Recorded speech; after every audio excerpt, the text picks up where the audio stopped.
America के राष्ट्रपति कह रहे हैं किताबी ज्ञान ही नहीं, मेरे बच्चे को सिखाना कि बड़ों के साथ कैसे पेश आते हैं, बुजुर्गों के प्रति हमारे क्या भाव होना चाहिए, और मेरे बच्चे को समझाओ कि छोटों के साथ कैसा रहना चाहिए। और शिक्षक महोदय से मेरा निवेदन है कि मेरे बच्चे को यह मत सिखाना कि जिंदगी रेल की पटरी पर भाग रही है, मेरे बच्चे को एक चीज सिखाना कि जिंदगी सांप सीढ़ी का खेल हुआ करता है।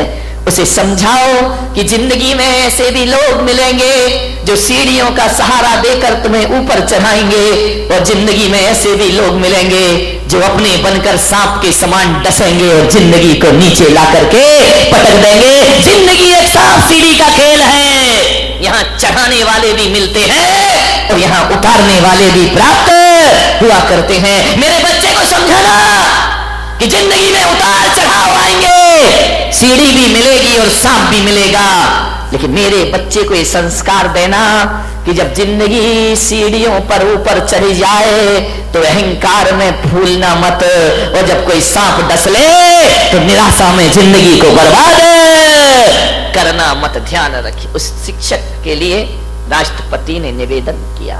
मान्यवर, आपका बच्चा स्कूल जाता है, क्या माँ बाप होने के नाते आपने क्लास टीचर को यह बोला है कि मेरे बच्चे को अच्छा इंसान बनाना? नहीं बोला ना। क्लास टीचर यदि मार दे तो तुम लड़ने को तैयार हो जाते हो, तुम उसके खिलाफ केस करने को तैयार हो जाते हो। और हमारा एक जमाना था, यदि स्कूल में मार पड़ती थी तो घर में आके डबल मार पड़ा करती थी कि शिक्षक ने यदि तुझे मारा है तो जरूर तूने कुछ गलतियां की होंगी। हमें कभी प्रोत्साहन नहीं मिला करता था, हमें कभी नहीं कहा जाता था कि टीचर ने मारा है तो चलो हम उससे बात करेंगे। उन्होंने कहा तुमने गलत काम किया होगा इसलिए गुरु ने तुम्हारी पिटाई की। और जब हम रोते रोते घर आ जाते थे तो हमारे माता पिता कहते थे कोई बात नहीं है, गुरु ने मारा है ना, अरे मार पड़ेगी धम धम और विद्या आएगी छम छम। ध्यान रखिए बेटे, ये गुरु का डंडा नहीं है, ये तेरी बुराइयों पर किया गया प्रहार हुआ करता है। कहां गए वो संस्कार, कहां गई वो शिक्षाएं? विचार करिए। मैं ये नहीं कह रहा हूं कि स्कूलों में बच्चों को नाजायज मारना चाहिए, मैं इसके भी खिलाफ हूं मेरे भाई, ध्यान रखिए। लेकिन मैं आपसे निवेदन करता हूं, शिष्य और सीसी में जब तक डांट नहीं लगेगी, सीसी में डांट, ढक्कन, ढक्कन को डांट कहा जाता है, सीसी में भी डांट होना चाहिए और शिष्य में भी डांट होना चाहिए। शिष्य और सीसी में डांट नहीं लगेगा तो सीसी भी डूबेगी और शिष्य भी डूब जाएगा। ध्यान रखिए। मान्यवर, निवेदन करिए, क्या आपने कभी स्कूल में जाकर क्लास टीचर से कहा है? आज हर माँ बाप को ये चिंता है कि मेरा बेटा MBA कर ले, मेरा बेटा डॉक्टर बन जाए, मेरा बेटा अच्छा वकील बन जाए, मेरा बेटा अच्छा बिजनेसमैन बन जाए।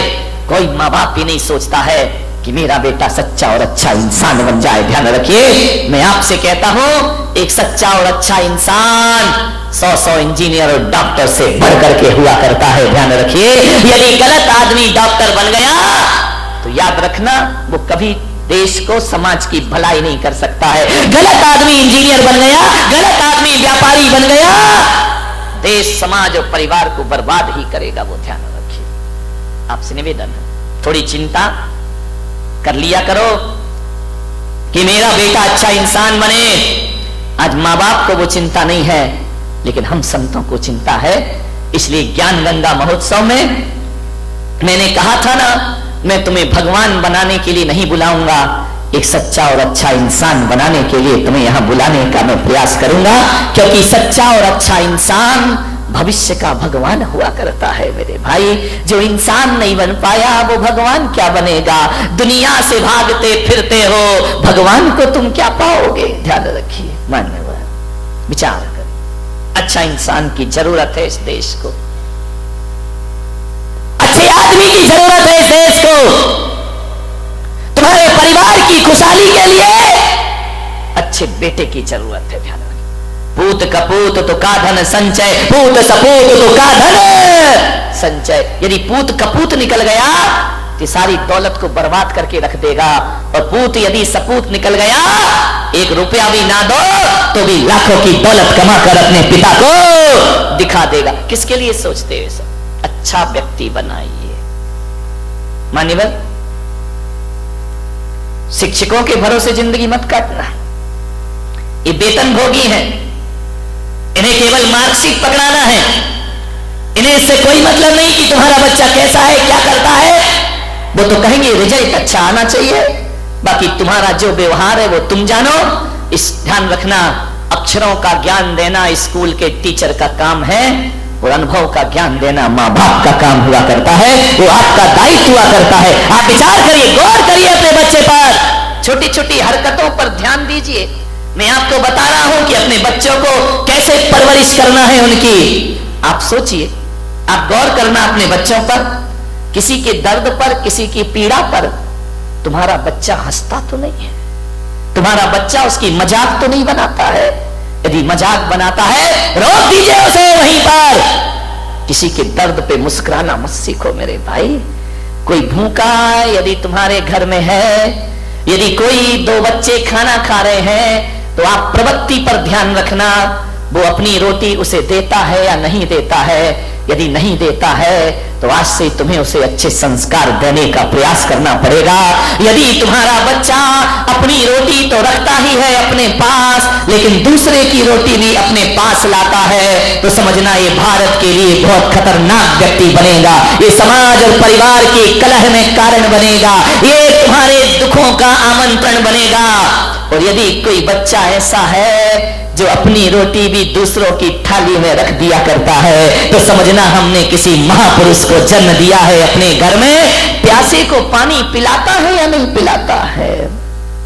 तुम्हारा बच्चा दूसरों का सामान छीनने को तो नहीं रोता है?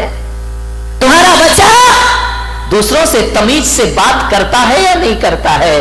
वह बड़ों को बड़ों जैसा सम्मान देता है या नहीं देता है? आज तो छोटा है तो लाड़ प्यार में आपको बड़ा अच्छा लगता है, लेकिन कल जब ये बड़ा हो जाएगा तुम्हारे लिए खतरा बन करके खड़ा हो जाएगा। ध्यान रखिए, आज अच्छा लगता है।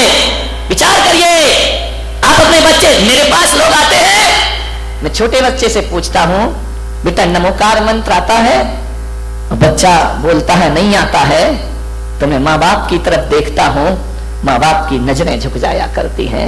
मैं कहता हूं कि बेटा 24 तीर्थंकरों के नाम आते हैं, बच्चे को नहीं आते हैं। उससे मैं पता लगा लेता हूं ये घर संस्कारित है या नहीं है, ये घर धार्मिक है या नहीं है। आपके घरों में जब मैं आहार लेने जाता हूं, अभी तो नहीं गया बारामती में किसी के यहां, जाऊंगा, चिंता मत करो, सबके घर में रेट पड़ेगी, ध्यान रखना। सबके घर में ध्यान रखना, जांच बैठेगी। मैंने जो 1 महीने चिल्लाया है उसका क्या रिजल्ट आया है। जब मैं आहार लेने के लिए तुम्हारे घर जाता हूं और देखता हूं कि जूता कहीं पड़ा है, बैग कहीं पड़ा है, बच्चे की यूनिफॉर्म कहीं पड़ी है, बाप के बिस्तरों में सलवटें पड़ी हैं, मैं समझ जाता हूं ये घर संस्कारित नहीं है। और आपका घर यदि व्यवस्थित जमा हुआ है तो मैं समझ जाता हूं कि माँ बाप के अंदर संस्कार है और इनकी औलाद भी संस्कारित पता लग जाता है। ध्यान रखना, शिखर से पता चलता है समाज कितनी धार्मिक है, और घरों से पता चलता है ये परिवार कितना संस्कारित है और कितना सभ्यता वाला है। 1 गिलास पानी मंगाओ, और बच्चा गिलास लाए और 2 उंगली गिलास के अंदर हो, समझना संस्कारित घर नहीं है। ध्यान रखिए, मेहमान आए बच्चे भाग जाए, उनका अभिवादन ना करें तो संस्कारित घर नहीं है। ध्यान रखिए, आपकी पूजा पाठ से मैं पता कर लेता हूं।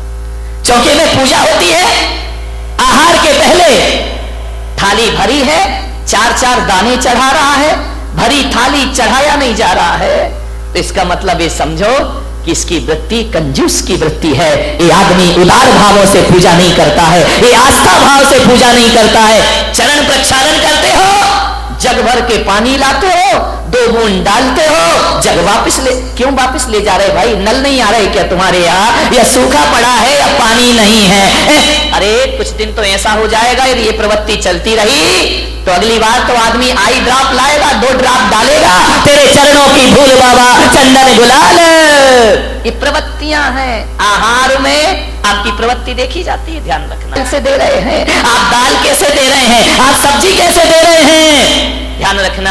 कंजूसों के हाथ से छूटता नहीं है, और जो उदार होता है वो उदार वृत्ति से महाराज और ग्रहण करिए और खाना। महाराज तो उतना ही लेंगे जितना उन्हें लेना है, लेकिन उससे आपकी प्रवृत्तियां पता चल जाएंगी। 4 महिलाएं सुबह से काम कर रही हैं मन चौके में, एक ऐसी आएगी, एक धक्का इधर दिया, एक धक्का उधर दिया, आगे खड़ी, काम आम कुछ करना नहीं है, समझना ये झगड़ालू औरत है। ध्यान रखना, ये नेतागिरी ज्यादा जानती है, ये राजनीति ज्यादा जानती है, काम कोई कर रहा, नाम खुद कमा रही है, ये राजनेता होते हैं। ध्यान रखना, ये कल्याण नहीं करे, ये कोई खुशहाल जीवन नहीं बना सकते हैं अपना।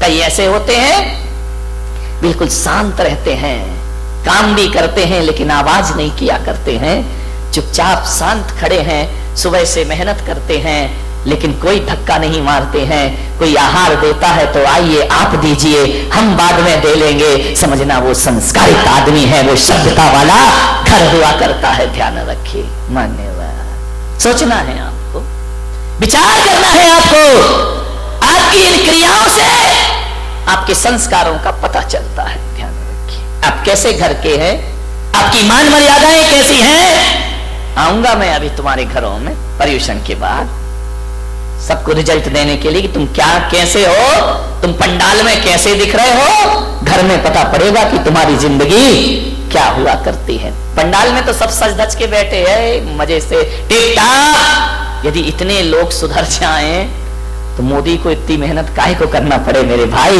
देश का कल्याण कब का हो जाएगा। ध्यान रखिए, संस्कारों का। मैं ब्रह्मचारी था